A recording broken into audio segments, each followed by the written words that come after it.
She was sitting on the toilet when she felt it. Something wet, something moving. When Lowri Denman looked down, she froze. A pale, thin ribbon was slowly leaving her body. It was a live tapeworm, and it was over 1 meter long. 4 years earlier, Lowri had backpacked through India. She knew the risks of travel illnesses, so she was incredibly careful. She avoided meat entirely, sticking to a strict vegetarian diet. When she returned home to Cardiff, life went on as normal. For 4 long years, there was no fever, no stomach pain, and no warning. Until 2011, when the worm finally emerged. A terrified Lowri rushed to the doctor, but because she had no other symptoms, no severe pain, no weight loss, doctors reassured her. The worm had passed. The infection was over. Lowri went back to her life, relieved. But the tapeworm in the toilet wasn't the monster. It was just the smoke detector. The real fire was already burning somewhere else. A few months later, brutal headaches struck. Lowri blamed stress. Then, simple sentences became impossible to mouth. Then, her body violently locked up. Lowri woke up in the back of an accelerating ambulance. She had suffered a massive, unprovoked seizure. Neurologists ordered an urgent MRI, expecting a stroke or a tumor. Instead, the scans revealed a horrifying diagnostic puzzle.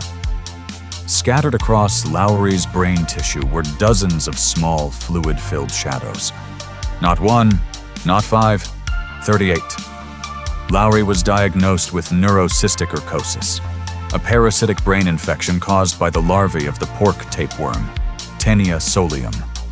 But remember, Lowri hadn't eaten meat in India, and that is the most unsettling part of this disease. You don't get brain cysts from eating undercooked pork.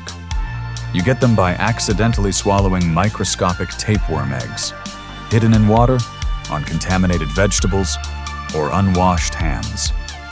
Once swallowed, these microscopic hitchhikers hatch, punch through the intestinal wall, enter the bloodstream, and migrate straight to the brain. There, they form silent, larval tents. And they can hide there for years, undetected by the immune system. The worm Lowri saw in the bathroom was an adult in her gut, but its microscopic siblings had already colonized her mind. Now, doctors faced a dangerous medical paradox. They had to kill the parasites, but killing them would trigger a catastrophe. As the larvae die, they lose their ability to hide. The immune system finally seized them, launching a massive, explosive inflammatory attack. This would cause Lowri's brain to swell severely, potentially triggering fatal seizures. Doctors flooded her system with heavy anti-parasitic drugs, high-dose steroids to suppress the swelling, and anti-seizure medications.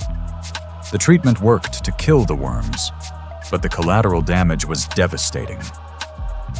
As the dying cysts sparked neurological warfare, the inflammation began to alter Lowri's mind. She lost her driving license. She became afraid to leave the house. Soon, her anxiety spiraled into intense panic attacks, then paranoia, and eventually, full-blown psychosis. In 2016, Lowri had to be admitted to a neuropsychiatric ward for 3 months. The invisible war inside her brain had cost her much of her 30s. But Lowri fought back. Slowly, the parasites inside her brain died out and calcified into harmless scars. The seizures stopped. The psychosis cleared. Today, Lowri speaks publicly about her ordeal, shedding light on a neglected tropical disease.